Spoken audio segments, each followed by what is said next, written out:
자, 그럼 강화도 조약과 인제 그 부속 조약 내용을 인제 좀 보겠습니다. 자, 일단은 인제 강화도 조약은 예전에도 한번 시험 문제 나왔는데 이 만국공법에 입각해서 인제 이렇게 체결됐다. 이렇게 보시면 돼요. 만국공법이요. 그래서 이 만국공법이라는 것은 일종의 국제법이죠. 그래서 이제 그 당시 서양 같은 경우에는 다른 나라를 인제 침략할 때 항상 이제 그 서양의 어떤 법 체계에 맞게서 조약을 맺고 그다음에 그 나라의 어떤 이권이나 어떤 지역을 점령을 하고 그랬어요. 그래서 인제 이게 일종의 인제 국제법, 이 만국국법인데 일본도 인제 서양 세력들과 마찬가지로 이 국제법을 받아들여서 만국공법에 입각해서 인제 뭐냐면 우리나라와 이제 조약을 맺게 되죠. 그래서 만국공법은 기본 전제로 양국의 어떤 평등한 관계를 통해서 어떤 조약을 맺는 그 체제거든요. 물론 그 밑에는 이제 평등한 관계보다는 어떤 이제 이걸 이제 그 침략국이 그 다른 나라를 지배할 때 인제 공격할 때 어떤 것을 이제 합리화시키는 과정이긴 하지만 형식적으로 그런 거예요. 그래서 만국공법 체제를 이제 내세우면서 뭘 배제시키려고 했냐면 청나라와의 어떤 그 조선 간의 기존의 사대 관계를 배제시키고 일본과 조선은 서로 평등한 국가고 그러면서 인제 '청나라와의 관계를 끊겠다.'라는 의미에서 이런 이제 만국공법 체제를 도입했다. 이렇게 보시면 되고 그 후에 이제 서양의 여러 나라들과 인제 조약을 맺을 때 그래서 국가 간의 어떤 평등한 관계를 전제로 한 만국공법 체제를 바탕으로 맺어졌다. 이걸 좀 기억을 해 두시면 될 것 같아요. 자, 그러면 인제 내용을 보면요. 자, 일단은 "조선은 자주국이며 일본과 똑같은 권리를 갖는다." 자, 그래서 이제 청의 간섭을 받고 아까처럼 말한 것처럼 그 만국군법 서로 간의 평등한 관계에 전거해서 이렇게 갖는다. 이렇게 했는데 말이 좋아서 인제 그 내용인데 여러분들 알다시피 이건 뭐냐면 여기 만국공법의 어떤 그 내용보다는 이게 형식적인 내용이고 요기에 초점의 의도가 있는 거죠. "청나라 간섭을 받는다." 그래서 이제 여기에서 자주라는 말을 인제 사용했어요. 근데 우리가 이제 독립이라는 말을 인제 사용하면 더 확실할 텐데 자주라는 말을 쓴 거는 뭐냐면 아직까지는 청나라의 눈치를 볼 수밖에 없죠. 청나라 같은 경우에는 입장이 뭐냐면 조선은 독립국이 아니라는 거예요. 조선은 독립국이 아니고 다만 자주의 나라다. 그래서 조선은 청나라의 종속국이지만 조선이 나름대로 어떤 자율적인 정치나 내정 정치를 할 수 있는 이런 자주적인 나라라는 걸 이제 얘기를 하고 있거든요. 그래서 청나라의 어떤 이제 뭐냐면 감정을 건들지 않으면서도 뭔가 독립하고 비슷한 의미를 찾다 보니까 요 자주라는 말을 썼다. 이렇게 보시면 될 것 같아요. 근데 이게 인제 시모노세키 조약에서는 이게 바뀌어지죠. 인제는 "조선은 자주 독립 국가다." 하면서 독립이라는 말을 썼어요, 독립이라는 말을. 예. 자, 하여튼 이렇게 인제 있다는 거 보시면 되고 요 문항은 인제 만국공법을 기초했다. 요거 기출문제 문제 나왔고 그다음에 인제 예전에 역교문 문제 할 때 이 말을 인제 자주 뭐냐면 하면서 "사교 비판해라." 이런 말이 있죠. 그래서 "조선은 실제 독립국을 인정하는 게 아니라 일본이 인제 청의 간섭을 막기 위해서 이런 말을 사용했다." 이렇게 이제 관련된 내용이 시험 문제 나왔죠. 자, 그다음에 사관을 보죠. 사관은 조선 정부는 부산 외에 두 개 항구를 개항하고 일본이 와서 통상을 하도록 허가한다. 그리고 이제 요때 두 개 항 개항은 이제 관련된 내용인데 부산은 확정된 거고 두 개를 요청한 게 뭐냐면 일본이 그때 요청한 게 두 개 항구가 원산하고 인천이었어요. 예. 근데 이제 이거에 대해서 이제 그 조선 정부가 상당히 이제 부정적인 반응을 얘기했죠. 원산은 일단은 이성계의 고향하고 인제 가깝다. 인천은 서울하고 가깝다, 한양하고. 그래서 이제 했는데 결국에는 이제 나중에 이 원산과 인천항을 개항적으로 받아들였죠. 그다음에 인제 요 밑에서 좀 눈여겨볼 게 뭐냐면 "이곳에 토지를 빌려서 집을 짓거나 조선 인민에게 집을 빌리도록 허가한다." 이렇게 했는데 토지를 빌려서 인제 집을 짓거나라는 말이죠. 요거는 이제 뭐냐면 조계지죠, 조계지. 조계지. 그래서 조계지 설정 관련된 내용이 있어. 근데 우리나라 같은 경우는 조계지라는 말보다는 거주지라는 말을 많이 써요. 그래서 거주지 무역 같은 거 있죠? 예. 근데 이 거주지가 그 중국 사람 말하는 그 조계지다. 이렇게 이제 보시면 될 것 같아요. 예. 그래서 조차권을 얻을 수 있는 있고 칠강 같은 경우에는 인제 보통 일본이 이제 그 우리나라 침략할 때 배로 이렇게 들어와서 이제 침략을 하잖아요. 근데 조선 연안에 암초나 이 도서 같은 게 많으니까 일본이 왔다 갔다 하기 어렵죠. 그러니까 수심을 알 수 있도록 일본이 이제 뭐냐면 조선 부근의 해양에 침략을 할 수 있도록 이제 인정해 달라는 거야. 겉으로는 인제 뭐냐면 둔화 성곽의 성각, 그러니까 성박, 일반 이제 여행서 같은 거 있죠. 일반 선박의 어떤 위험을 피하기 위해서 한다고 하지만 실질적으로는 요게 인제 뭐냐 군함을 왔다 갔다 하는 그 항로를 개척하거나 일단 이제 주요 군사 기진권을 이제 주요 군사 기지를 인제 뭐냐면 탐색하기 위한 그런 작업이었다. 그래서 이런 내용도 좀 있고요. 국왕 같은 경우에 보면 여기 인제 뭐냐면 양국 인민의 무역에 대해서 양국 관리는 조금도 이에 관여하지 않거나 제한을 설정하거나 금지하고 방해하지 않는다. 자, 이거는 이제 어떤 것들이냐면 이 식간하고 영사재판권과 연결돼서 약탈 무역이 인제 어떤 배경이 되죠. 나중에 이제 그 구한말 경제할 때 좀 얘기하겠지만 이 일본 상인들이 와 가지고 불법적인 행위를 해도 뭐냐면 조선 그 관리가 터치를 못하는 거야. 특히 일본 관리들은 이제 일본 상인들은 시가에 입각해서 영사재판권을 갖고 있잖아요. 그래서 이제 이런 것들에 맞물려 가지고 약탈 무역의 어떤 배경이 됐다. 이렇게 이제 보시면 될 것 같고. 자, 식간이 뭐냐면 영사재판권 관련된 내용이죠. 그래서 일본군 인민은 조선군 항구에 죄를 지었거나 조선군 인민에게 관계되는 사건은 모두 일본군 간원이 심판한다. 그래서 이제 일종의 그 뭐라 할까요? 속죄주의보다는 속인주의에 따른다. 이렇게 보시면 돼요. 보통 국제법 적용할 때 법을 적용할 때 속지주의하고 속인주의가 있거든요. 속지주의는 그 나라 법을 따르는 거예요. 노마라고 하면 노마법을 따른다라는 건 속지주의죠. 속인주의는 주로 인제 그 사람이 이제 그 뭐냐면 그 지역의 법을 따르는 게 아니라 그 사람의 국적의 법을 따르는 거죠. 그래서 일본 사람이 한국에서 죄를 지으면 한국 법에 의해서 처벌받는 게 아니라 일본 법에 의해서 처벌받는데, 그때 이제 누가 재판하냐면 일본인들을 이제 가난한 영사라는 게 이제 공사와 달리 주로 그 일본 거주 그 지역의 그 자기 자국민들을 그냥 편의를 봐 주거나 그런 역할을 해 주는 게 영사잖아요. 영사가 와서 재판을 하는 거야. 누구 법에 의해서? 일본 법에 의해서 재판을 하는 거죠. 그래서 이런 것들은 뭐냐면 인제 치해법권, 영사재판권 인정한다라는 거죠. 그래서 보통 영사재판권 같은 경우에는 외교관들한테 적용되죠. 근데 일반인들은 뭐냐면 그 나라 법을 따라야 돼. 조선의 법을 따라야 되는데 일본인까지도, 그러니까 일반의 이제 외교관이 아닌 일반적인 일본인조차도 일본은 영사재법을 적용해서 그 일본법에 의해서 영사가 재판을 한다라는 거잖아. 자, 이게 상당히 불평등 조약이다라는 걸 좀 기억을 해 두시면 될 것 같고요. 예. 자, 그래서 인제 요런 내용을 한번 살펴봤는데 요게 좀 눈여겨볼 게 뭐냐면 불평등 조약하면 뭐 영사재판권 외에도 또 하나가 있죠. 하나가 뭐냐면 체국 조약이야. 체육조약은 뭐냐면 최상의 혜택을 받는 국가라는 의미잖아요. 양국 간의 조약을 맺을 때 그중에 제일 유의한 조약이 그 양국 외에도 제3국간의 그에도 적용되는 것이 체육조약이죠. 예. 그래서 인제 있는데 보통 체육조약은 지금도 있어요. 지금은 이 쌍방향적으로 적용됐죠.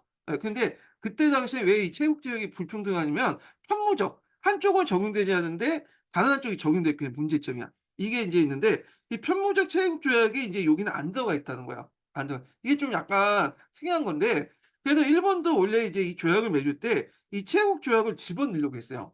근데 조선에서 "이것만 안 된다." 해 가지고 결국에는 요 조약을 뺐거든요. 아마 인제 중국에서 경험을 이제 토대로 이 체국 조약이 있으면 상당히 불리하다는 걸 알고 있기 때문에 뺀 것 같아, 요거는요. 예. 그래서 나중에 인제 이 체국 조약은 뒤에 얘기했지만 1883 년에 개정된 조율통상장정에 들어가 있죠. 요거는 다시 나중에 추가되는 부분이고, 강화도 조약에는 의외로 이 부분은 없다. 이렇게 이제 기억을 해 두시면 될 것 같아요.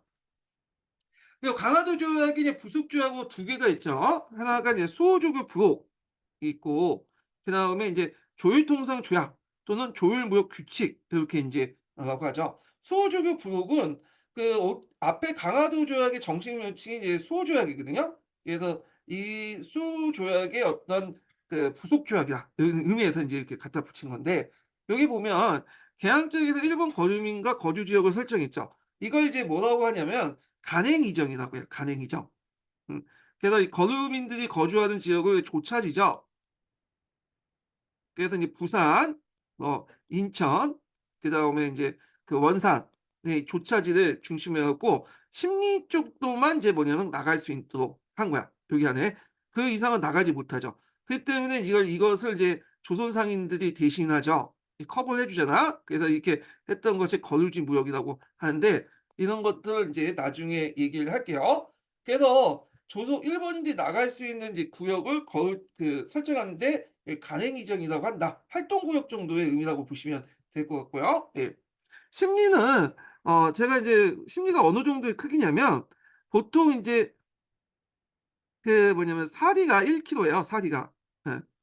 사리가 1 킬로면 심리는 뭐랄까 하면 인제 그 해 봤자 몇 킬로야? 예. 2.5 킬로 정도 이렇게 되겠네요. 그러니까 성인 남자의 발걸음으로 해 갖고 도보에서 한 35 분에서 40분 정도 걸으면 이렇게 커버될 수 있는 지역, 이렇게 인제 보시면 될 것 같아요. 예. 그래서 인제 이렇게 있고,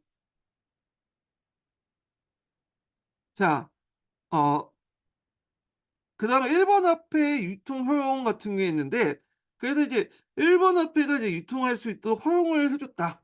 어.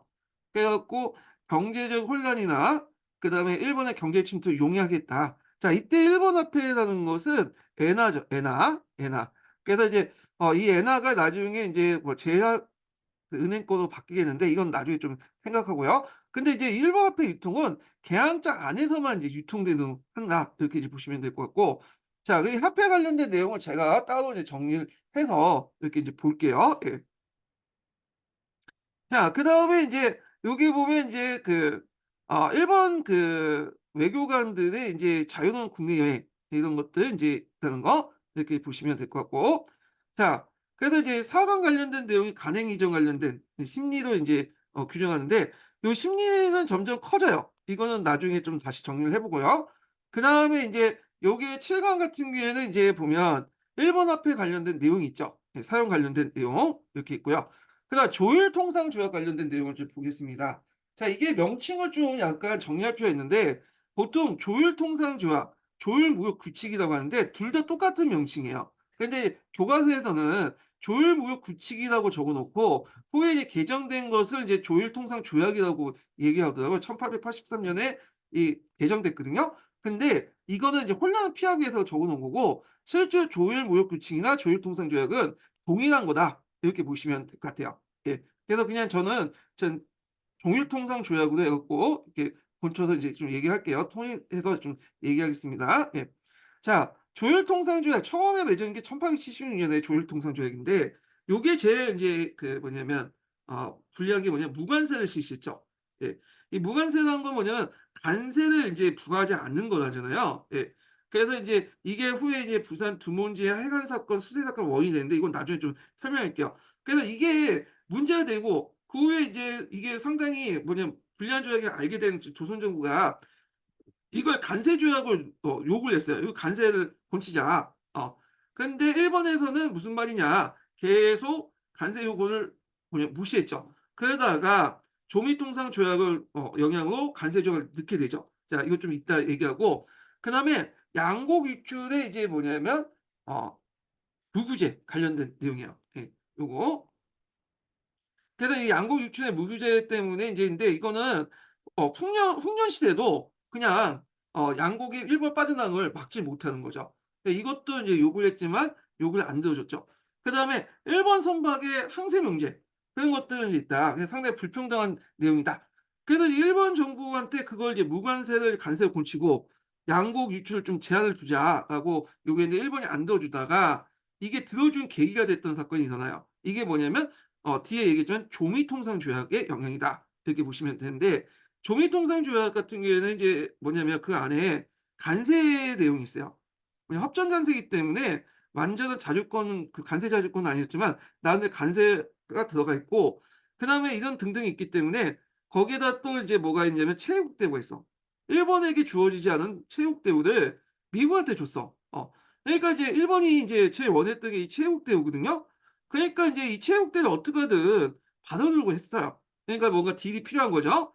거기에다가 도청 산민 수용 무역 장벽이 있는데, 요게 인제 뭐냐면 간행 이정이 없는 내용이야. 그래서 내륙 통상권, 내지 통상권이 들어가 있거든요.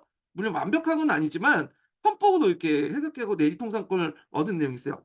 그러니까 이제 내재 통상권을 얻고 그걸 이제 뭐냐면 체육대회를 얻으려면 그러니까 체육대회를 얻어 갖고 내지 통상권을 얻으려고 했던 거죠, 이 조총삼민 수영무역장정에.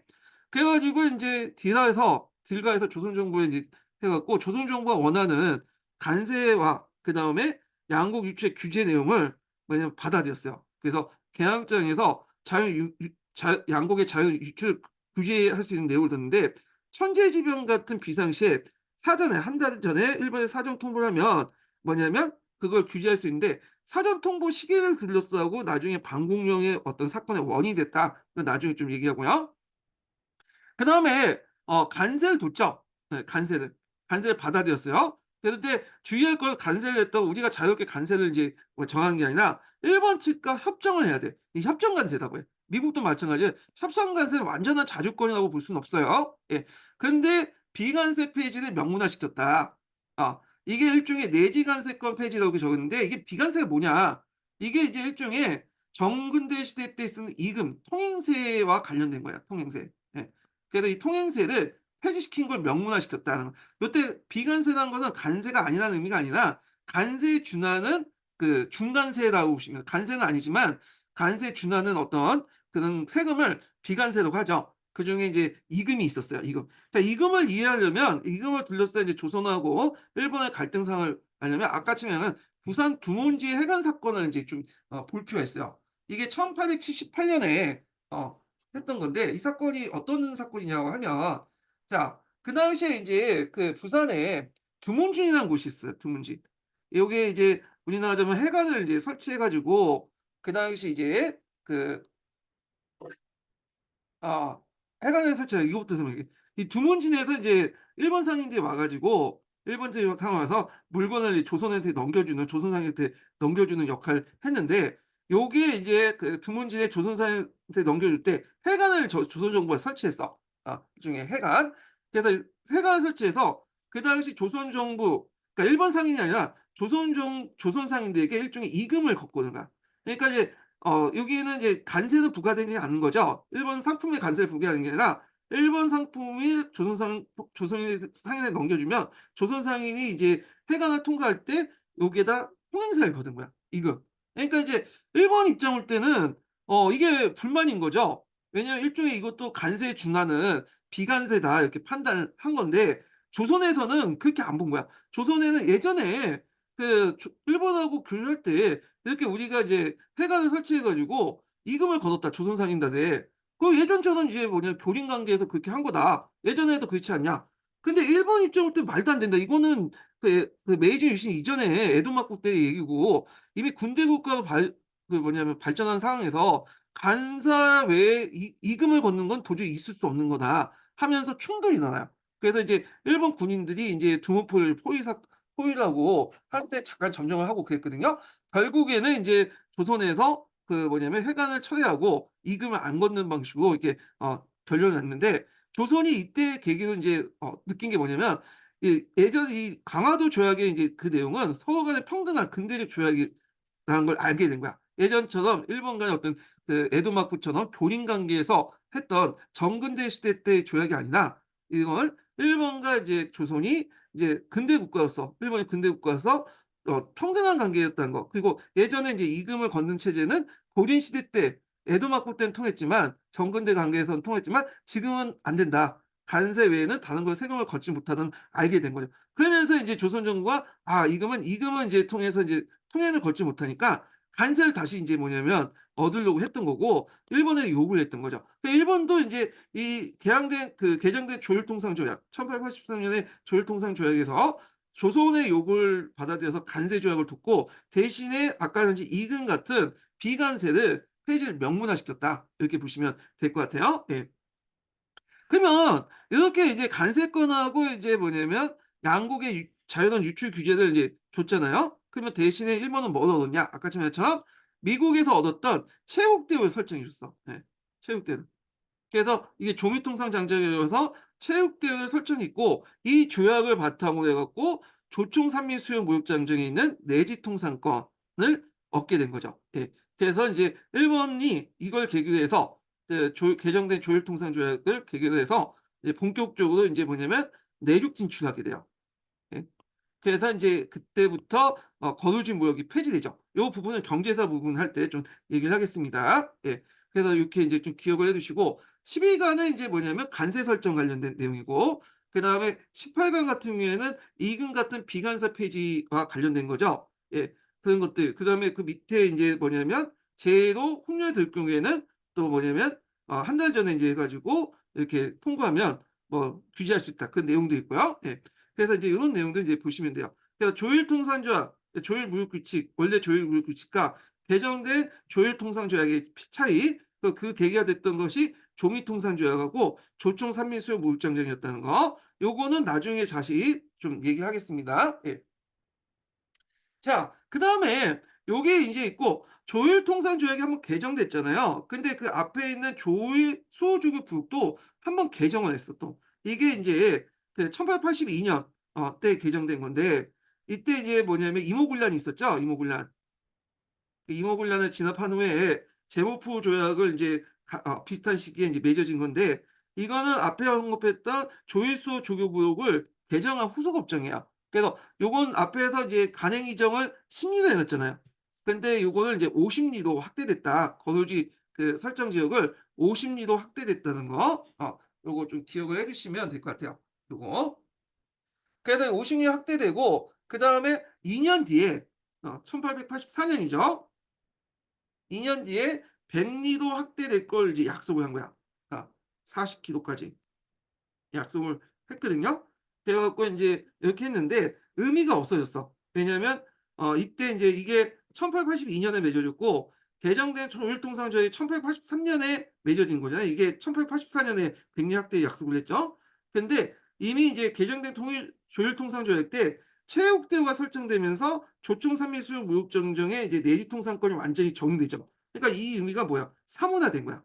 예. 사문화됐다. 이렇게 보시면 되죠. 예. 그래서 하여튼 50리 확대되고 2년 뒤에 100리까지 확대되는 그 내용이 있었지만, 요 2년 뒤에 100리 확대는 앞에서 얘기한 그 개정된 조율통상 조약에 의한 체육대회 설정 때문에 이제 사문화됐다. 이렇게 보시면 돼요. 예. 자, 그다음에 이제 강화도 대학의 성격을 조약을 내용을 보겠습니다. 자, 우리나라가 외국과의 맺은 최초의 근대적 조약이다.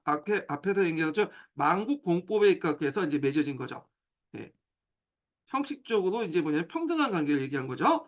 그러니까 일본의 어떤 정치, 경제, 군사적 침략 의도가 담겨 있는 불평등 조약이다. 그러니까 영사재판권이나 그런 내용도 있잖아요. 예. 그리고 서구 자본주의 질서 속에 강제 편입되는데, 이것은 조선에 부여된 지위가 상당히 종속적인 것을 보인다.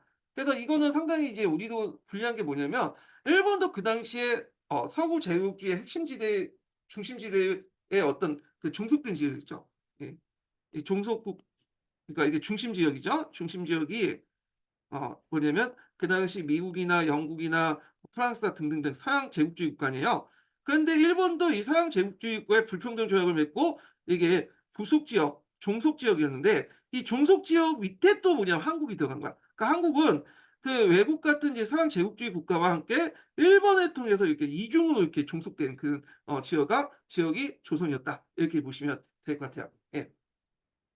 자, 근데 이제 여기에서 이제 경제적으로 이 강화도 조약이나 그 부속 조약을 통해서 경제적으로 이제 큰 타격을 받는데, 그중에 하나가 이 쌀이야. 이 쌀 문제는 나중에 얘기했지만 일본이 산업화되면서 우리나라에 요구했던 것이 쌀이거든요. 그래서 쌀을 개항에 많이 가져갔어.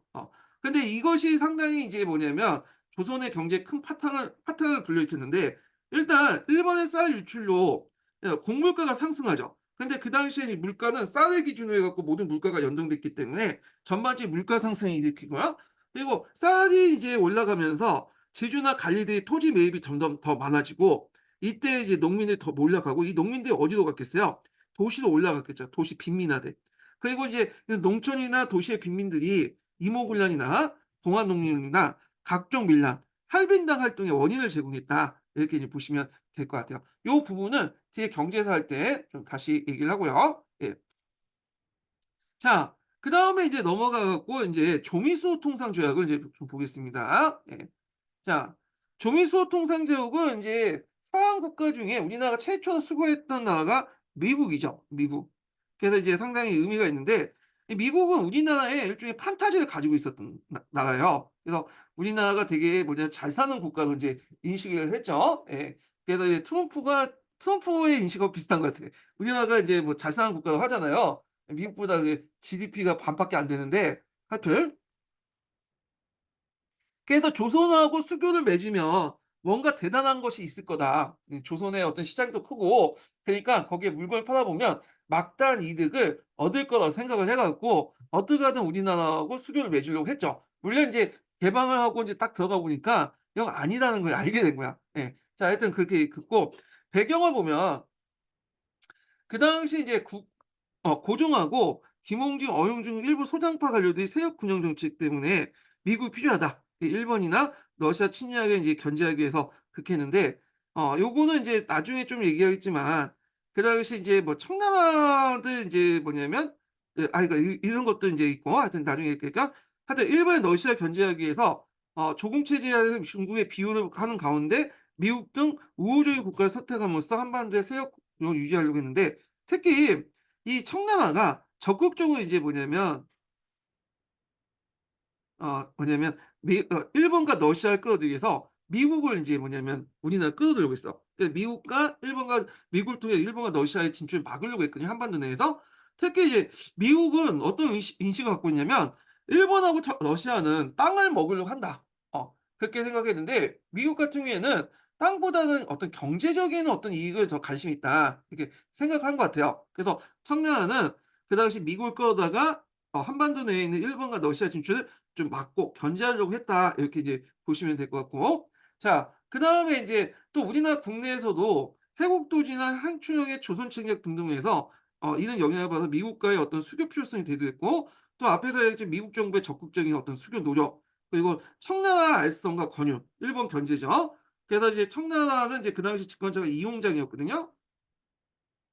이용장이 적극적으로 이제 미국의 어떤 이제 뭐냐면 그 수교를 알선을 하려고 했죠. 그래 갖고 그걸 통해서 종주권도 인정받고 러시아나 일본 세력도 견제하려는 그런 다목적으로 이제 하려고 했다라는 거죠. 예. 자 그래 갖고 인제 조미 수호 통상 조약을 맺게 되는데 이 조미 수호 통상 조약을 인제 초안을 만들 때 어디에서 이제 맺었냐면 이게 보통 이제 우리나라에서나 미국에서 그 초안을 만들어야 되는데 그게 아니라 일본에 그 중국에서 맺어졌어. 중국에서 초안이 만들어졌어. 그래서 이용장이 이 초안을 만들었다고 해요. 웃긴 거죠. 우리나라가 미국까지 맺은 조약인데 초안을 우리나라에서 만든 게 아니라 미국에서 만드는 거야. 이제 이용장이 만든 거야. 그래서 이용장이 탱진에서 조국 그 당시 이제 조선 대표와 미국 대표를 불러 놓고 초안을 만들어 놓고 이렇게 보여준 거죠. 그리고 나서 의견 조절한 다음에 그러면 이제 요걸 이제 맺으려면 이제 텐진에서 맺으면 좀 웃기잖아.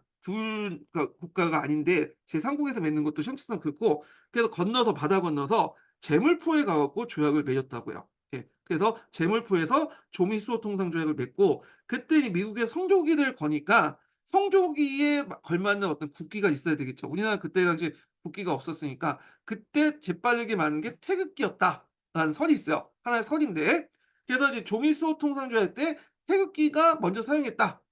최초로 사용했다. 그런 설도 있고 아니면 뭐 제물포 조약 때 이제 그때 뭐 제3차 수신사를 이제 파견했는데 일본에 갈 때 그때 사용했다라는 설도 있고 하여튼 그래요. 예. 자 그러면 인제 내용을 보겠습니다. 여기 보면 자 내용 전문 14조 되는데 "서로 돕고 거중 조정함으로써 우위를 도특함을 표시한다." 그래서 이제 이 거중 조정이라는 건 뭐냐면 제3국 사이의 분쟁에 개입해서 분쟁을 원만히 해결하도록 주선하는 거다. 예. 그래서 우리나라하고 다른 나라가 인제 이렇게 문제가 생길 경우에 그 뭐냐면 "미국이 와서 도와준다. 해결해서 도와준다." 뭐 이런 내용인데 이 거중 조정을 누가 집어넣냐면 이용장이 당연히 집어넣겠죠. 그때 이제 러시아나 일본하고 그다음에 조선이 갈등을 해서 뭔가 갈등이 일어날 경우에 미국이 개입해서 "조선을 좀 도와달라." 그러니까 이 말 자체가 인제 러시아, 일본을 견제용으로 집어넣은 거예요. 근데 이제 이게 나중에 문제가 생긴 거야. 그래서 이제 조선은 이걸 뭘로 해석했냐면 일종의 동맹조약으로 해석했어. 우리가 위기에 빠질 때 뭐냐면 "도와달라." 미국이 도와주는 동맹조약으로 해석했는데 근데 이제 미국은 그렇게 해석하지 않았죠. 이거는 그냥 '외교적인 우위 표시다.' 그냥 이제 '의례적인 표시다.' 이런 걸로 해석한 거죠. 그래서 이게 나중에 어떻게 이제 갈등이 어떻게 됐냐면 을사조약이 체결되니까 고종이 이 조약에 의거해서 미국에 도움을 요청했거든요. 근데 미국 정부 때는 이제 그게 무슨 말이냐, 외교적 우위 표시에 불과하다며 외면했죠. 그래서 이렇게 다르게 해석했다 이렇게 보시면 될 것 같고. 자, 그다음에 이제 여기에서 미국이 최초로 이제 받은 게 뭐냐면 체국대우죠. 어. 체국대우는 강화도 조약에도 없는 내용을 미국에다 준 거야. 그래서 체국대우를 인정하되 타국에 대한 우대가 협약에 의한 것이면 미국과도 협약을 맺은 뒤 우대할 수 있다. 이런 게 있고요. 물론 이때 체국대우는 편무적이에요. 어. 그래서 편무적으로 뭐냐면 조선에 주어진 게 아니라 미국에 주어진 거죠. 조선하고 양국 간에 맺어질 때 그냥 우호적인 제 우리한 우호적인 조약을 미국에 자동 적용한 거야. 그러니까 미국하고 다른 나라에 맺을 때 그 유리한 조약을 조선에 적용된 게 아니에요. 편무적인 성격이 있다라는 거예요. 예.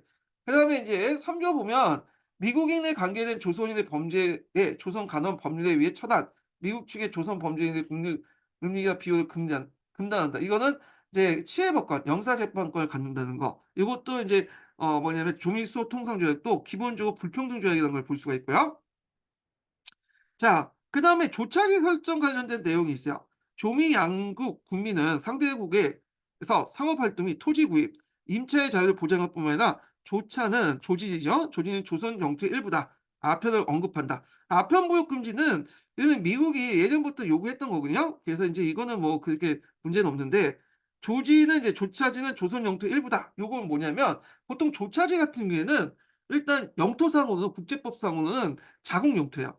그래서 중국의 조차지 뭐 일본의 조차지 우리나라 조차지도 외국이 일시적으로 돈을 주고 빌린 영토에 불과한 거지 형식적으로는 그 나라의 영토거든요. 이게 이제 있는데 하여튼 이런 것들이 있다는 걸 좀 기억을 해 두시면 되고 조차 조개진 그래요. 예.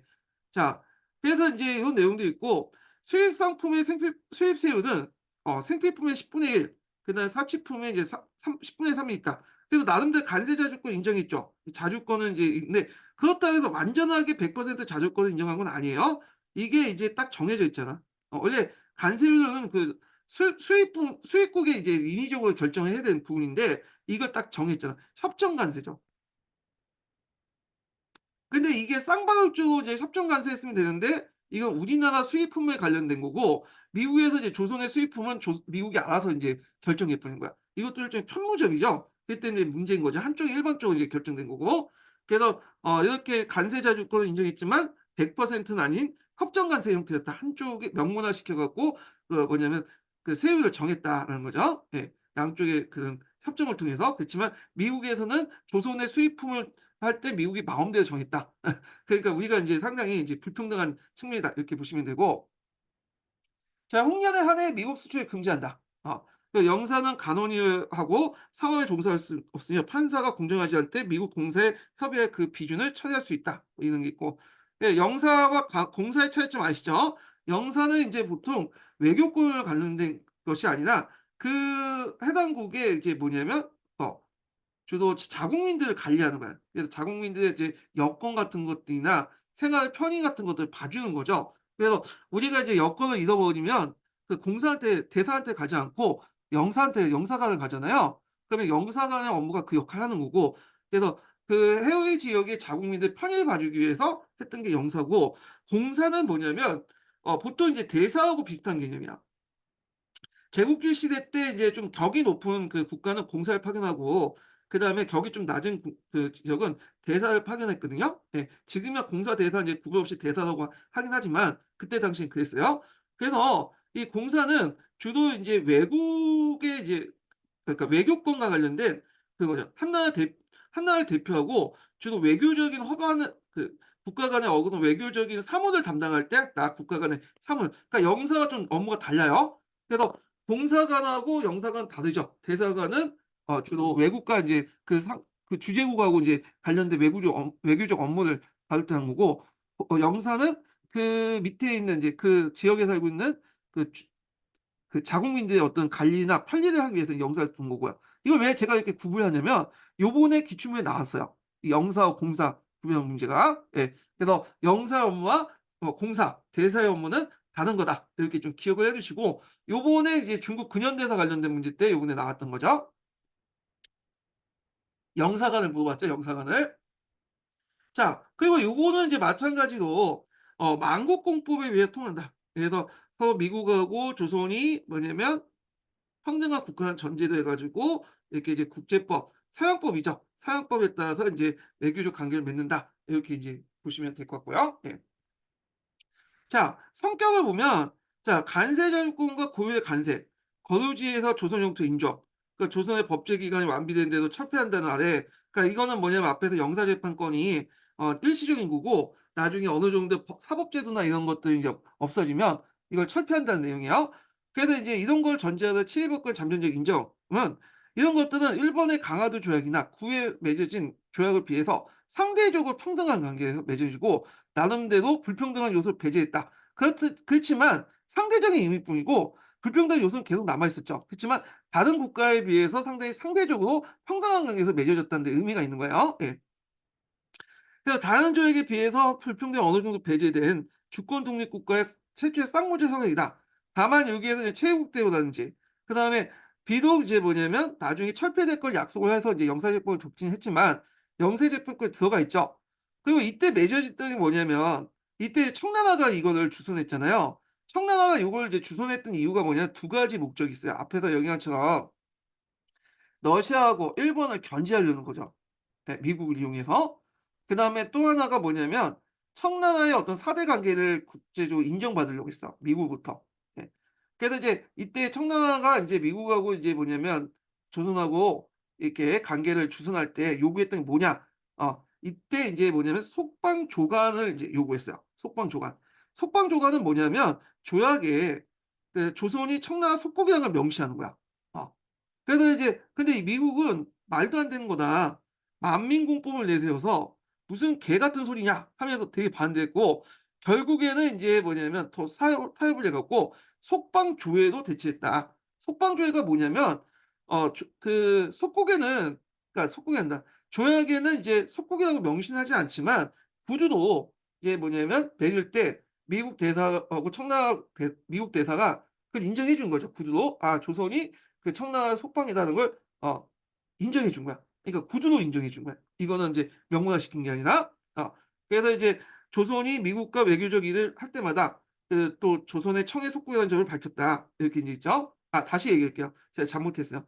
예, 조선이 미국과의 외교적인 이제 일을 할 때마다 조선이 청해 속국이라는 걸 구두로 말하는 거야. 예, 조약 맺을 때 맺은 게 아니라. 그래서 속방조간이라는 것은 인제 뭐냐면 요걸 그 조약의 명문화시킨 거고요. 속방조회라는 것은 조선이 이제 미국과 외교적 일을 맺을 때마다 조선은 청해 속국이라는 걸 밝히는 게 속방조회다. 이렇게 보시면 돼요. 이거는 이제 타협한 거죠. 예. 자, 그래서 말로써 이렇게 나타난 걸 표현한다. 이렇게 보시면 되고요. 근데 이제 후에 청나라는 미국 외에도 그 서양의 여러 다양한 나라들과 이제 조선하고 연결시켜서 이제 교섭해 갖고 맺어 줬거든요. 중개시켰거든요.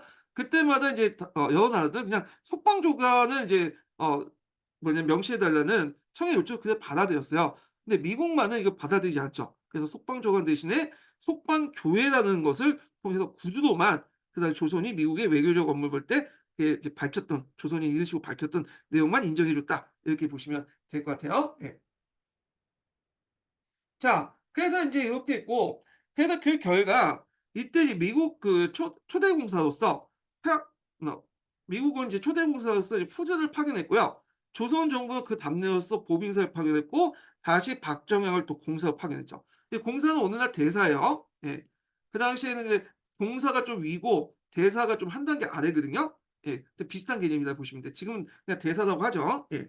자, 그래서 인제 근데 미국에 이제 이렇게 공사를 파견했다는 게 되게 의미가 있는 게 뭐냐면 다른 나라는 정식 공사를 파견한 것보다는 주로 이제 대리 공사를 파견했어요. 좀 공사보다 한 단계 낮은 그 형태죠. 근데 미국은 공사를 파견할 때 상당히 의미가 있고 있다. 근데 이제 미국이 앞에서 얘기한 것처럼 좀 조선에 대해서 판타지를 좀 갖고 있었죠. 그러다 보니까 이제 격이 높은 공사를 파견했다가 가만히 보니까 조선이 우리가 생각할 만큼 부자 나라가 아니야.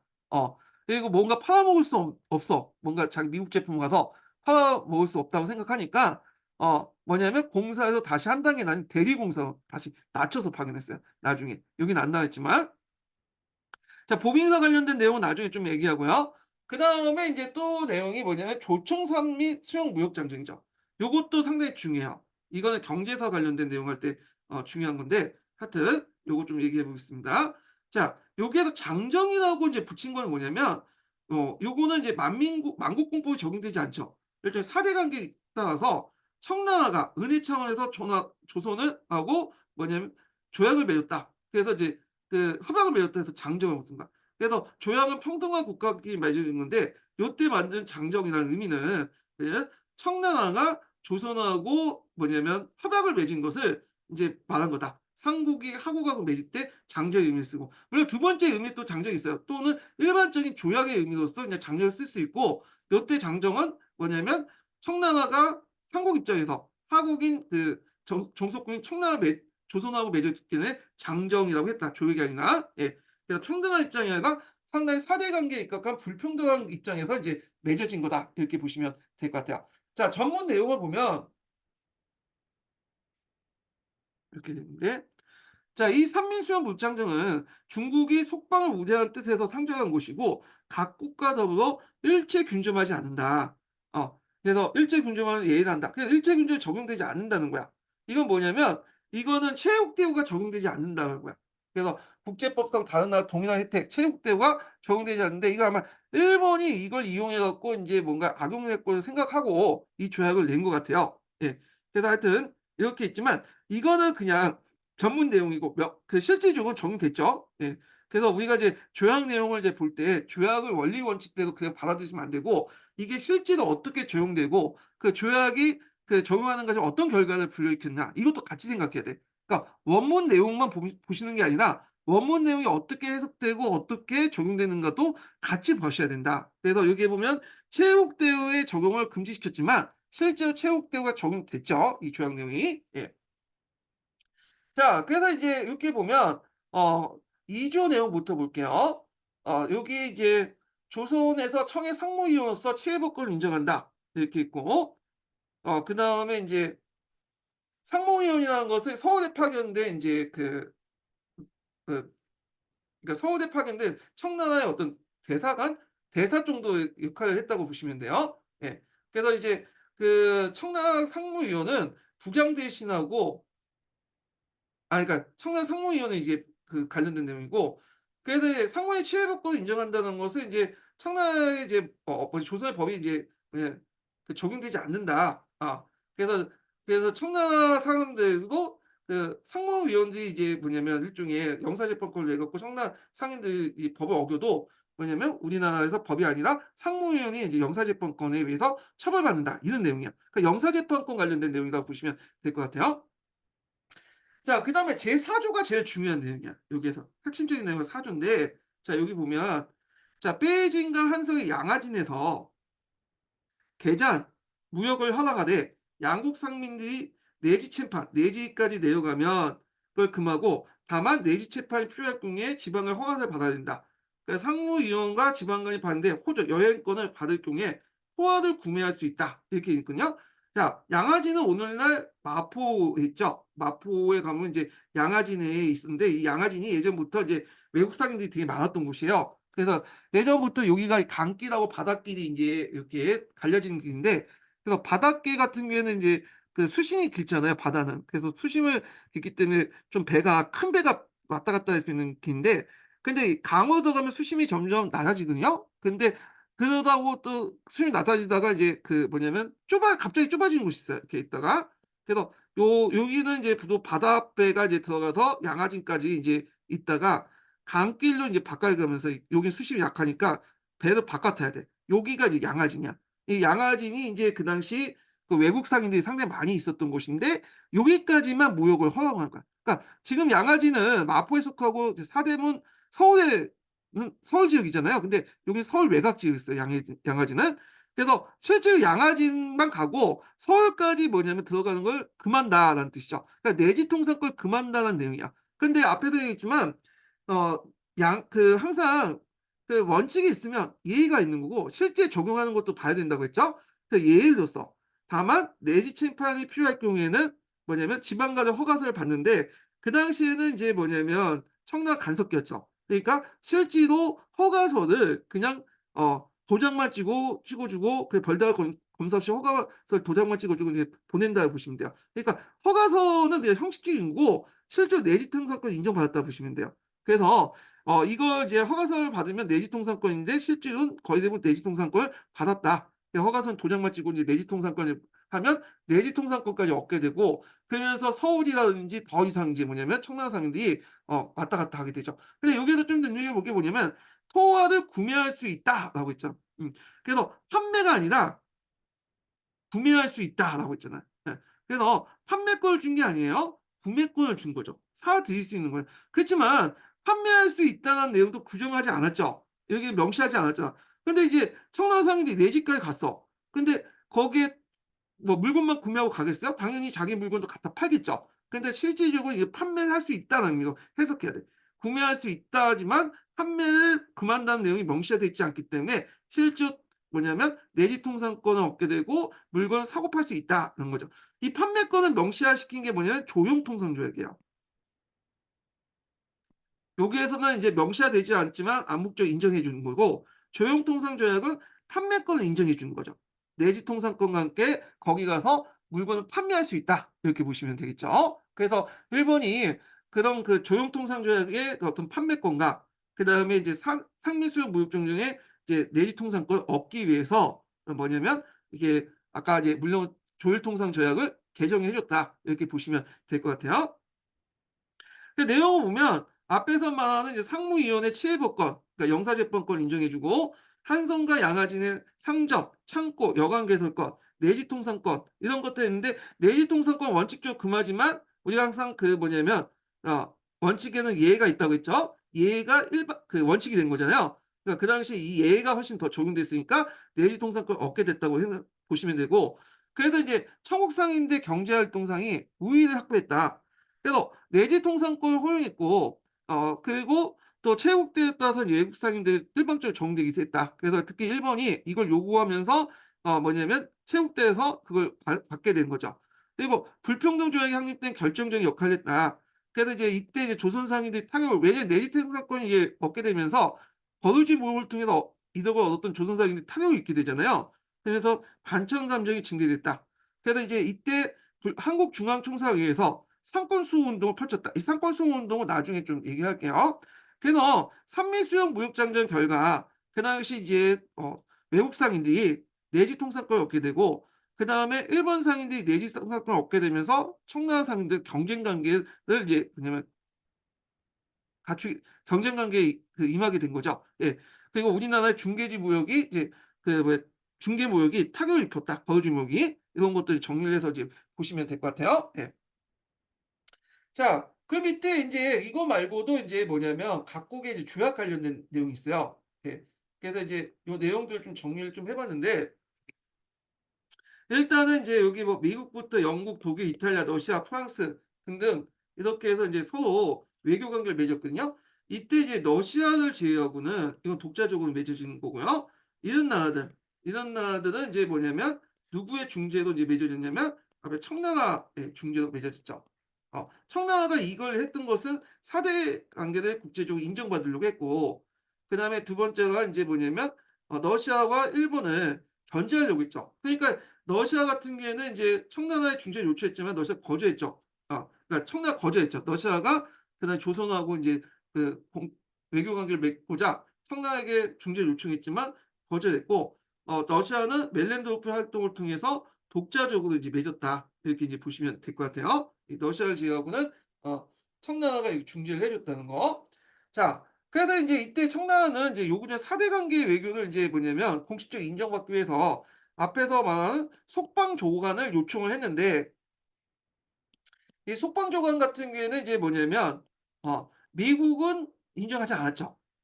다만 속방조회로 해서 구두로서만 이제 그 당시 조선 사람들이 그다음 조선과 미국 간의 어떤 외교 관계를 맺을 때 통과하는 형식으로 인제 타협했다는 거, 이렇게 이제 보시면 될 것 같고요. 자, 그리고 인제 또 하나의 특징이 뭐냐면 그 프랑스와 수경계, 요때 성경에 문제가 있었던 게 뭐냐면 천주교 포교 문제 때문에, 천주교. 천주교 포교 문제 때문에 이제 프랑스 수교하고 이제 문제가 됐는데, 그 당시 프랑스가 이제 뭐냐면 천주교 폭우를 인정해 달라고 요청했어요. 예. 그래서 그것 때문에 이제 조선에 "인정 못 하겠다." 해 가지고 여기 보시면 좀 상당히 늦게 이제 다른 나라보다 맺어졌잖아요. 이것 때 결국에는 인제 뭐냐면 그 천주교 폭우를 인정했죠. 네. 그래서 그 조청 조 조선과 프랑스 간에 수호 통상 조약을 맺게 됐다. 그래서 이때부터 이제 천주교가 공식화됐다. 이렇게 보시면 될 것 같아요. 예. 그래서 천주교 포교 인정 관련돼서 이제 좀 보시면 되고, 자 그다음에 인제 이렇게 있고 뒤에 넘어가서 그 개화 사상의 대두와 분할을 보겠습니다. 요거 하기 전에 마지막 인증번호 알려드릴게요. 마지막 인증번호는 어 19 번입니다. 네, 마지막 인증번호는 19 번이에요.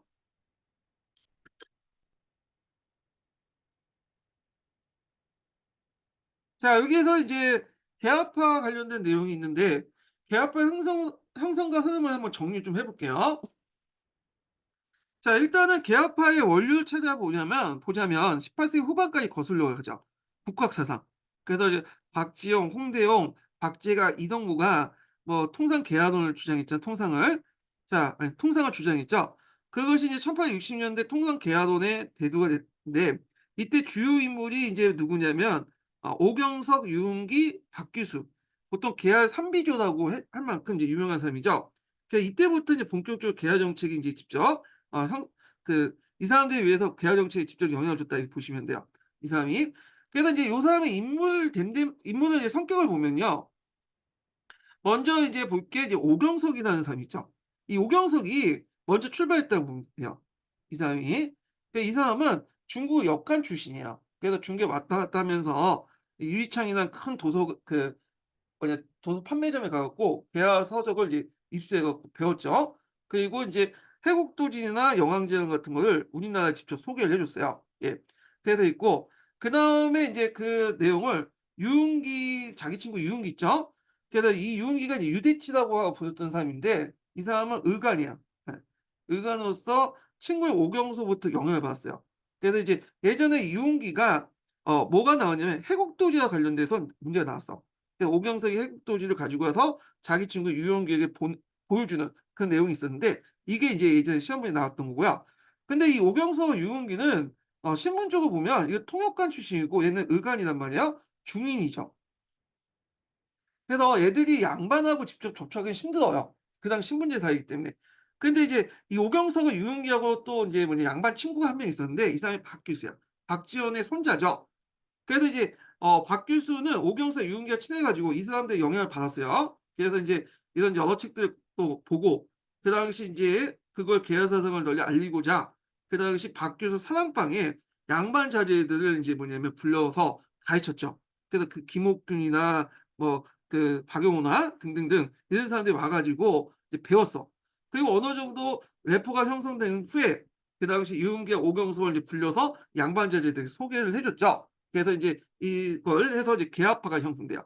그래서 이런 통상 개화론자에 의해서 그 형성된 것이 개화파다, 이렇게 이제 보시면 되고, 네, 이 개화파가 1870 년대에 형성이 됐거든요. 예. 그래서 김옥균을 중심으로 해서 개화파 인사들이 정치 세력이 형성됐고, 이들은 이제 박규수의 사랑방을 통해서 양성된 인물이다, 이렇게 보시면 돼요. 그리고 이들이 인제 뭐냐면 충의계라는 조직을 만들었어요. 이 개화파 비밀결사 조직인데, 이 충의계 같은 경우에는 양반들뿐만 아니라 개화 사상에 영향을 받은 어떤 중인들, 평민들까지도 다양한 세력들도 이제 뭐냐면 들어가 있다, 이렇게 보시면 되고. 자 근데 이게 인제 80 년대 들어오면서 이 개화파가 두 개로 나눠지죠. 그래서 이제 우리가 알고 있는 급진개화파하고 온건개화파 이렇게 나눠지는데, 그래서 인제 이모군란 이후에 청나라 간섭이 심해지니까 이걸 둘러싸고 이제 청의 입장과 개화 속도를 둘러싸고 입장 차이가 나눠져서 이게 급진개혁파, 온건개혁파 이렇게 두 개로 나눠진다, 이렇게 이제 보시면 될 것 같고요. 자 그래서 인제 이렇게 설명 받고, 그러면 인제 급진개혁파, 온건개혁파의 차이점에 대해서 좀 보겠습니다. 자 온건계열파, 급진계열파의 차이점이 인제 어떤 차이점이 있냐. 이렇게 보면 일단 인제 온건계열파들은 이제 4 대당이라고 하죠. '중국을 숭배한다.' 해 가지고 인제 했던 거고 급진개합파는 개야당이라고 해요. 자 주요 인물들 보면 원공개합파는 김홍직 그다음에 김유신, 어윤중 이런 사람들이 있고 이런 사람은 민씨 정권과 이제 결탁됐죠. 그다음에 급진개합파들은 김옥균, 박용호, 홍영식, 서강복 이런 사람들이야. 자 이들들 되게 보면 집안 출신이 되게 좋아요. 예. 노는 명망가 출신이죠. 이 사람들은요. 예. 하여튼 그렇게 있고 자 개혁 모델은 청해 양모운동을 바탕으로 했고 근데 이제 급진개합파들은 일본의 메이지 유신을 이제 모델로 한 거죠. 그다음 정치적 입장을 볼 때는 친청 4대 정책을 했고 근데 이제 급진개합파들은 청해 간섭과 정부의 4대 정책에 불만을 갖고 있었다. 자 여기에서 개화의 의미는 이미 조선은 유교에서 개화된 나라다 이렇게 본 거야. 근데 이제 급진개혁파들은 문명개혁론을 입각해서 이 문명개혁론은 나중에 일제 일본사 할 때 좀 얘기했지만 일본인들이 이제 메이지 유신을 할 때 문명개혁론도 같이 했어요. 우리가 아직까지는 이제 미개한 상태이기 때문에 이걸 개화를 하려면 뭐냐면 "서양의 문물을 적극적으로 받아들여야 된다." 이런 것들 인제 문명개혁론이라고 하고죠. 후쿠자 유키치 같은 사람이 대표적인 건데 여기에 영향을 받아서 조선은 야만 상태이기 때문에 이걸 벗어나기 위해서는 일본과 서양의 발달된 문화를 받아들여야 된다. 이게 문명개혁론이야. 근데 이제 그 원공개혁파는 "이미 우리는 개화했다. 유교에서 개혁됐던데 우리를 또 개화를 하냐." 이런 입장이고 자 그다음에 이제 외교론 및 가학 개화 속도를 보면 자 여기에서 이제 여기서 물론 개화는 인제 뭐냐면 서양의 물건 서양의 어떤 문물 제도를 받아들이자는 거예요. 여기에서 의미하는 개화하고 좀 약간 의미가 달라요. 예. 하여튼 양절체제론의 왜곡론을 이제 했는데 이 양절체제론은 뭐냐면 이게 유교준이 인제 제시를 한 거거든요. 잠깐 인제 좀 볼게요. 예 페이지요. 59 페이지.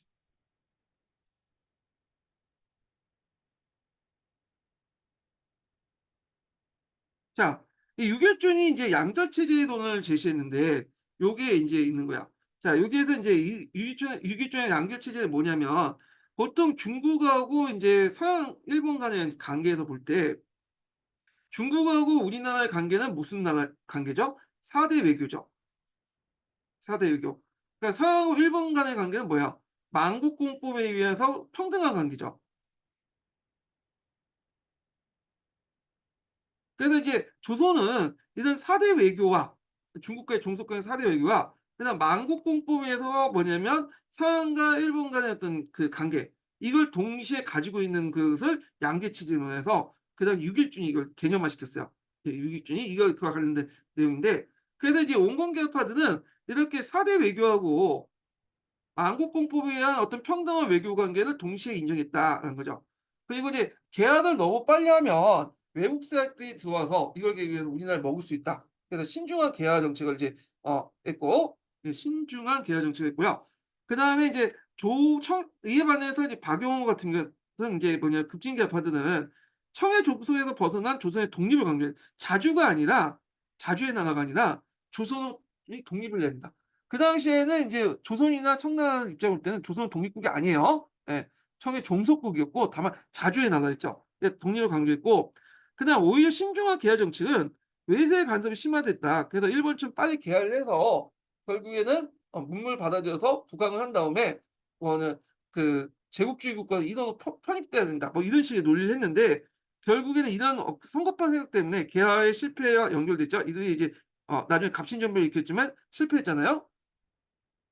자 그다음에 이제 동도서기동 관련된 내용을 이제 그 보면 자 그러니까 원공개혁파에서 동도서기론을 주장했죠. 이거 동도서기론이 인제 예전에 시험 문제 나왔죠. 제가 다시 설명할게요. 요 부분을 잘못 설명했어. 네. 신중한 개화 정책은 오히려 외국의 간섭을 불러일으키기 때문에 개화의 실패에 연결될 수 있다.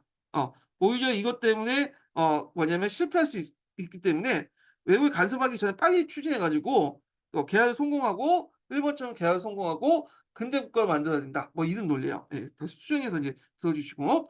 자 동도서기론인데 동도서기론은 예전에 시험에 나왔던 거죠.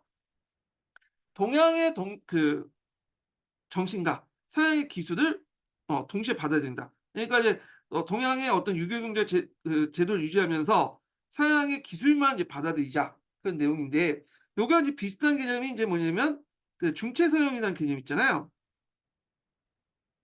그 양모운동 때 그 중국의 어떤 정신적인 거 이런 것들은 그대로 유지한 채 서양의 기술을 받아들이자라는 비슷한 개념을 주장했다. 예. 그 동도서기도.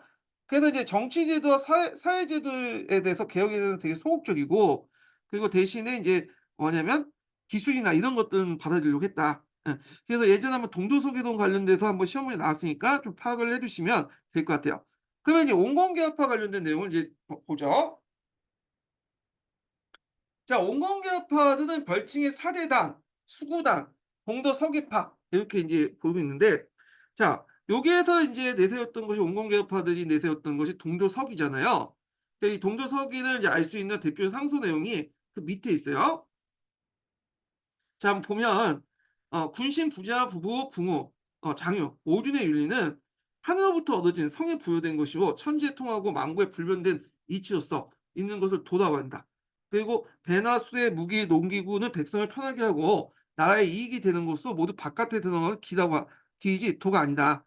그래서 오늘날 나라를 다스린 자는 서양의 문물의 편리함을 인정하지 않고 고지의 불편함을 뒤집어 쓴다면 이건 국왕의 도를 생각하지 않는 거다. 그러니까 여기에서 말한 것처럼 도는 받아들이되 기는 뭐냐면 수용해야 된다. 상강 오륜 같은 인제 뭐냐면 이런 하늘로부터 부여된 천성은 그대로 받아들이되 그 뭐냐면 물질적인 것들은 서양 것을 그대로 또 받아들여야 된다. 그래서 이런 동도서기도는 입각해서 인제 주장을 했다. 이렇게 보시면 되죠. 자 그래서 이제 요 내용을 보면 법과 제도는 받아들일 수 없고 서양의 발달된 과학 기술과 상공업 제도의 수용을 그게 자강을 해서 서양의 침략에 극복하자 이렇게 있고요. 이런 것들은 정부의 이제 개화 정책의 추진의 배경이 되었다 이렇게 보시면 돼요. 자 중심 인물은 아까쯤에 설명했고요. 그중에 이제 유격준이라는 인물을 좀 설명해 볼게요. 유격준. 자 유격준이 상당히 이제 예민한 사람인데 이 사람은 이제 뭐냐면 온건계파예요. 일단 온건계파. 기본적으로 온건계합파거든요. 근데 약간 급진계합파적 요소가 좀 있어. 그리고 이 사람이 이제 급진계합파하고 좀 친했기 때문에 급진계합파로 분류되어 한때 오해를 사고 그랬어요. 그렇지만 이 사람은 근본적으로는 온건계합파야. 이 유격준이 쓴 유명한 책이 있는데 서유건문이라는 책이죠. 요거 외워 두셔야 되겠죠. 이거는 여러 가지 의미가 있는데 일단 이 사람이 인제 고빙사 파견을 위해 미국에 남아서 이 사람이 인제 미국에 고등학교에 입학해 갖고 공부를 하고 있었어요. 게다가 이제 그때 갑신전병이 나왔거든요. 앞에서 얘기했지만 이 사람이 급진계합파 사람들하고 친했기 때문에 민씨 정권 입장할 때는 이 유길주는 급진계합파 인물로 묶어서 생각을 한 거야. 그래서 기국하라고 한 거니까 기국하라고 명령을 내렸어요. 그래서 이제 어쩔 수 없이 이제 미국에서 기국을 하는데 그때 인제 서양을 거쳐서 일본으로 들어갔거든요. 예. 그 당시에 일본에서 곧바로 미국으로 가는 그런 뭐랄까 길이 없었어요. 예 있긴 있었는데 좀 약간 배도 별로 없었고 했기 때문에 서양을 거쳐서 그 대서양을 거쳐서 이제 미국으로 들어가는 게 더 편했거든요. 거꾸로 똑같이 이제 미국에서 대서양을 거쳐서 유럽을 한번 이제 여행을 한 다음에 조선으로 건너갔어. 그래서 이제 그때 서양하고 미국 간에 이제 그 본 견문을 적어 놓은 게 서유건문이야. 그때 이제 유길주이 딱 조선에 도착하자마자 민씨 정권이 얘를 유파시켰죠. 유폐를 시켰는데 가택 연금 상태에서 이제 쓴 책이 서유건문이다. 상당히 중요하죠. 그래서 이제 서유건문은 국문학상 보면 국학문 혼용체에 썼다. 이 국학문 혼용체를 구한말 때 이제 공식 문서로 이제 쓰기 시작한 건데 최초에 썼던 책이 서유건문이죠. 그리고 업무일치를 주장하면서 그 문체에 큰 그 후 문체에 큰 영향을 줬다는 거. 그래서 인제 이런 내용도 좀 기억을 해 두시면 되고요. 유일준 하면 서유건문 이렇게 외워 두시면 되고 자 그래서 이 사람은 인제 갑신전면 전까지는 급진계합파 성격을 띠었지만 전변 이후에는 정치적 개량주의로 변신했다. 그래서 이제 학계에서는 뭐냐면 온건계합파로 분류된 인물이죠. 예 이런 것도 있고 그다음에 인제 한성순보에서 주식바닥 및 사장 설춘들을 소개했고 근대적인 산업체제와 회사제도를 도입을 했다. 이렇게 보시면 될 것 같아요. 예. 자 그다음에 인제 급진계합파를 좀 볼게요. 동도서기 관련된 내용은 제가 잠깐 심층학습에서 잠깐 볼게요. 요게 좀 설명이 좀 적어 가지고 제가 이 동도서기동 관련된 내용을 관련된 사료를 거기다 밑에다 적어 놨어요. 그래서 인제 여기 농정심편 뭐 각기당의 상소 그 내용이 있고 그다음에 고종실록, 뭐 한성순보 이렇게 동도서기와 관련된 쭉 내용이 있거든요. 예. 그래서 인제 좀 보시면 되고요. 그래서 인제 여기 보면 도와 기의 분리, 보국강병을 위해서 서양의 도덕과 기술을 분리해서 서양 도덕을 배제하고 기술을 수용하자. 이런 내용이 있고, 그다음에 국광 고종 도서 내용도 거기에 있죠. 동서서기록 내용. 예. 그래서 인제 한계는 뭐냐, 기대 서양의 합리주의와 민주주의를 토대로 하는 게 아니라 외형적인 결과에 나타난 부국강국의 개념을 이해했다는 거. 그러니까 길을 운영하는 어떤 서양의 합리주의를 알아야지 그 운영 원리를 알 수 있는 거잖아요. 근데 그 외형적인 기술만 못하니까. 오늘날 말하면 스마트폰이 있는데 스마트폰의 운영 원리는 잘 모르면서, 이게 만드는 운영 원리나 이런 것들을 모르면서 스마트폰 사용을 주장하는 거야. 그걸. 그러니까 이제 운영 원리를 알지 스마트폰을 만들고 더 발전시킬 거 아니에요. 그러니까 한계가 있다는 거죠. 예. 그래서 인제 요런 내용들 이제 파악을 해 두시고, 자, 급진계합파를 보겠습니다. 자, 급진계합파들은 이제 먼저 별칭이 독립당, 개화당, 범법자강론 이렇게 있죠. 자, 독립당이라는 건 누구부터 독립일까요? 그 당시에 우리나라는 독립을 하지 않았다고 이제 인식을 하고 있었잖아요. 중국부터 독립이야. 중국부터 독립하자. 개화파, 우리는 야만적이기 때문에 일본의 문화나 서양의 문화로서 야만에서 벗어나자. 네, 이런 논리죠. 자, 그리고 이 사람들은 범법자강론을 또 주장했는데, 뭐냐면 이제 그 범법 자강파처럼, 중국의 범법 자강파처럼 과학기술뿐만 아니라 법과 제도까지 서양권을 수용하자. 그리고 인제 사회적 그 이단으로 신분제 사회를 개했죠 양반 신분제도를 즉각해제하자. 이게 상당히 의미가 있는 게 뭐냐면, 요 급진계합파들 사람들이 누구냐면 양반들이야. 박용원이나 김옥군이나 이런 사람들. 양반 중에서도 권력을 갖고 있는 최상위의 양반 노론 집권파들 자제들이야. 근데 그런 사람들이 양반 신분제도를 즉각 폐지하자, 상당히 선구적인 주장을 한 거죠. 자기의 기득권을 벗어나자는 거잖아. 그래서 상당히 의미가 있다는 거죠. 예. 그다음에 이제 그 외교론에서 청해 종속에서 벗어나 만국에 이르러서, 만국공법이죠. 예, 이름으로써 조선의 독립적 위치를 자리 잡게 하고, 그 양절체제론 같이 어떤 청해 어떤 종속 관계를 인정하는 양절체제는 인정하지 않았다는 거. 그래서 만국공법에서 청나라든 뭐 일본이든 다 똑같이 평등한 국가 측면에서 이제 접근해야 된다. 이렇게 보시면 되고, 자, 메이지 유신과 문명 개혁을 영향을 받았죠. 그래서 일본의 제도와 문명을 수용했고, 네, 일본부터 차관 도입을 주장을 했다. 이렇게 보시면 되고요. 자, 그다음 중심 인물을 보면 이제 김옥균, 박용호, 홍영식 등등등, 예, 서울 양반 출신들인데 대개 보면 노는 명문가 출신이에요. 그 외에도 이제 중인이나 일반 승려들이나 그다음에 상인들도 있고, 하여튼 있고, 또 궁녀도 있어요. 예, 궁녀도 다양한 계층이 있다. 그다음에 이제 그 대표적인 사람 중에 박용호 같은 사람은 한성부 내에 경찰국 설치를 이제 주도를 했고, 신식군대 양성을 하려고 했죠. 물론 이제 그대로 되진 않았지만 일본 육군사관학교처럼 신식군대 양성하려고 했고, 그다음 한때 이제 한성순보를 간행했다. 그래서 이 한성순보, 방문국에서 간행된 한성순보는 초창기 때는 이 급진계합파들의 어떤 그 중심 신문이었어요, 이 한성순보가. 나중에 이제 그 갑신정변 이후에 한성순보가 없어지죠. 그러다가 이제 방문국이 불타 없어지면서 반해가 안 되다가 뒤에 얘기했지만 한성 주보를 만들어요. 근데 이거는 이제 급진계합파가 아니라 온건계합파들이 주도를 해 갖고 만든 건데, 하여튼 초창기 때는 그랬다는 거. 자, 홍영식 같은 사람이 인제 근대 우편 제도를 실시를 주장했다. 그래서 이제 우정정국을 설치했지만, 이 주류했던 사람이 갑신정변 때, 이때 이제 우정국 파티에서 일으켰잖아. 그래서 우정국이 한동안 이제 폐지되고 나중에 을미개혁 때 다시 부활하죠. 뭐 이렇게 있다. 이렇게 보시면 될 것 같고. 자, 그러면 이제 여기 보면 계합 활동과 경제 정책을 볼게요. 그래서 이제 계하 지시가 그 당시 해외 경로를 중시로 고종의 신임을 얻어서 이제 계하 정책을 실시했고, 여러 가지 계합파들의 활동들이 쭉 있는데, 일단은 이제 그 앞에서 방문국을 설치해서 한성주부 및 간행을 간행했다. 이거는 이제 급진 계합파들이 했던 거죠. 그다음에 우정국, 그다음 전환국, 기창 이런 것들을 설치했는데, 전환국은 요번에 시험 문제 나왔죠. 조폐기간. 음. 오늘날 말하는 이제 그 조폐공사처럼 이렇게 조폐를 만드는 곳이에요. 그 당시에 이제 많이 찍어냈던 것이 백동화 같은 거죠, 백동화. 백동화. 이거 나중에 화폐 정책할 때 좀 얘기할게요. 네. 그다음에 기기차, 뭐 무기 만드는 거. 예, 서양의 영성사의 영향을, 그러니까 중국의 영성사의 영향을 받아서 인제 한 거고요. 전원국이라서 이제 기선 구입이 있어요. 왜냐면 그 당시에 우리나라 목선이었잖아요. 그러니까 증기선을 이제 국가 차원에서 이제 도입하려고 기선을 이제 구입하기 위해서 전원고를 설치했고, 그다음에 인제 간민합작에서는 이윤사, 그래서 이 기선을 도입하면 이걸 가지고 이제 이윤사에서 운영을 하려고 했죠. 그래서 있고, 그다음 일본 유학생 파견 등등이 있었다. 그리고 박용호 같은 사람은 강주에서 1,000명의 군대를 훈련시키려고 훈련시켰고, 그래서 근대적인 어떤 군사 제도 같은 걸 이제 도입을 하려고 했지만 잘 안 됐죠. 요거와 연결돼서 이제 이건 뒤에 좀 얘기하고. 자, 그다음에 농업기술 도입인데 요거 관련돼서 예전에 한번 시험 문제 나왔어요. 공군력 기출문제 나왔던 건데, 자 농업기술은 이제 뭐냐 선진 농업기술, 서양의 선진 농업기술을 받아들이려고 했죠.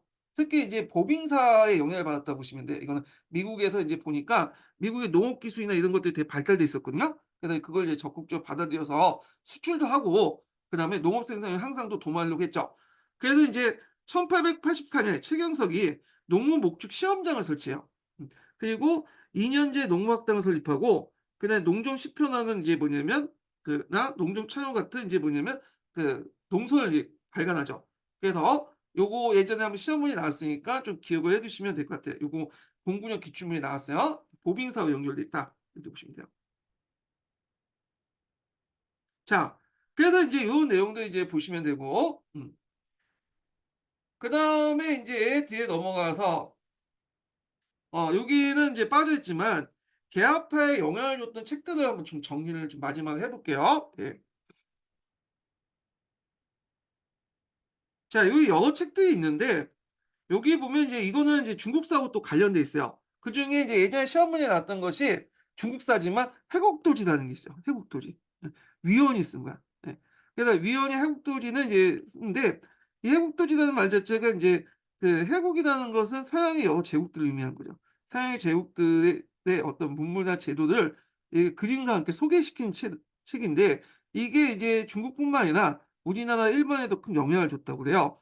그래서 오경석이 영왕제약과 함께 가지고 들어왔다. 이렇게 보시면 되고, 그래서 이제 세계의 지리나 역사 및 과학 기술을 그림과 서술을 나누어 설명한 후 설명했고, 조선의 계하 사상 형성에 기여했는데 특히 양요 후에 강화도의 포대를 쌓고 무기를 재는 데 큰 영향을 미쳤다는 거. 예. 회곡도지. 예전에 시험 문제 나왔던 거 기억을 해 두시면 되고, 회곡도지와 함께 이제 중국에서 또 영안지라는 책이 좀 유명하죠. 서계호가 쓴 건데 되게 회곡도지와 비슷한 내용으로 구성되어 있고 계하 사상에도 영향을 줬다는 거. 자, 그다음에 인제 요게 좀 눈여길 게 만국공법이라는 책이 있어요. 예. 그래서 이 만국공법은 서양의 국제법이죠. 원리안 현삼이 인제 서양의 국제법을 소개하면서 만국공법이라는 이름으로 인제 중국에서 출판을 했거든요. 예. 그래서 이때부터 인제 서양의 국제법 하면 만국공법이라고 하죠. 이 만국공법 관련된 내용은 동아시아 교과서에도 자세히 적혀 있어요. 그래서 이 만국공법을 받아들이는 인제 중국이나 일본이나 우리나라의 어떤 자세 이런 것들이 나왔거든요. 중국은 이 만국공법을 별로 안 좋아했어. 근데 일본 같은 경우에는 만국공법을 적극적으로 도입을 하려고 했죠. 왜냐하면 그걸 통해서 서양 제국주의 이론으로 편입되고, 또 이제 중국 중심의 어떤 이런 동아시아 국제 질서 있죠. 조공 채권 관계를 해서 조공 채권 관계를 깨트리는 어떤 수단을 사용하려고 했던 거죠. 그래서 이제 우리나라하고 저희 일본 간의 강화도 조약을 맺을 때 만국공법을 내걸려고 했던 것은 뭐냐면 종전의 청나라와 조선 간에 맺어진 조공 채권 관계를 깨기 위한 수단으로서 이 만국공법을 사용했던 거예요. 예. 그다음에 조선 책략이라고 해서 이건 뒤에 있는 건데 한중원이라는 사람이 쓴 거죠. 2차 수신사 김홍직이 인제 때 들고 왔다는데, 김홍직이 인제 2차 수신사 갈 때 항저하고 인제 자주 얘기를 나눴나 봐요.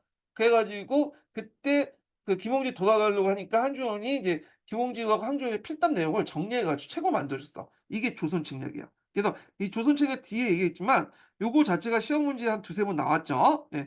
그래서 회곡도지, 만국공법, 조선책략 요 세 개 책은 꼭 기억을 해 두세요. 이거는 진짜 예전에 시험 문제 나왔던 거기 때문에 나올 가능성이 있어요. 예.